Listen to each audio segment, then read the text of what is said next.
I mean, if you think about it, anytime you get sick, it's a mix of both not being hygienic enough, you didn't wash your hands enough, and now you introduced a virus. But once that virus got into your body, it took advantage of your body's already existing weaknesses, right? So we are definitely seeing the perfect storm of a few different things. First, we as Americans have decoupled ourselves from the rest of the world. We talk about the American experience. We worry about the United States. The vast majority of Americans don't really pay attention to anything happening in the world. We don't pay attention to foreign policy, right? Like, nobody was thinking about Palestine October 6th. Nobody was thinking about Ukraine right before Russia invaded. Right? Nobody cares about the world if you're an American, because you're so busy being one of the members of the wealthiest countries in the world, right? So you're worried about what's on Netflix, and you're worried about your job, and you're worried about, where you're going to get laid next. That's what we think about all the time. That's like the American thing to do. And guess what the rest of the world wishes they could do? That. Yes, exactly right. You know what every Indian in Mumbai wishes they could do? Watch TV and think about where they're going to get laid.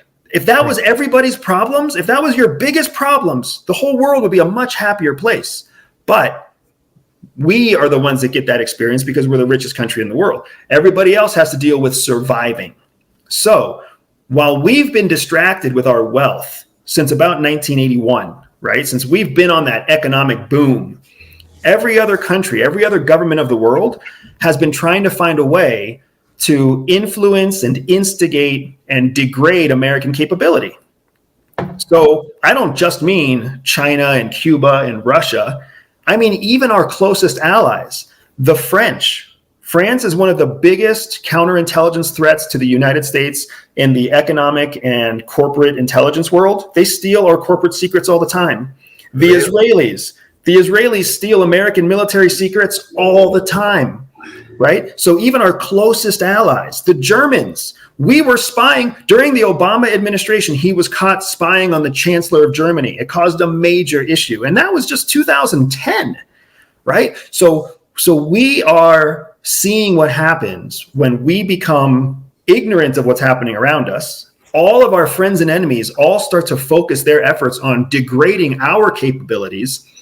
Meanwhile, we're distracted by not improving our capabilities. Imagine the pro athlete who reaches like the pinnacle of his career and then just stops going to the gym. He's not going to be the star athlete for much longer. That's essentially what happened to us. So yes, it's partly self-inflicted, but it's also the fact that our enemies have been sharpening their swords for 20 years, 30 years, waiting on that moment.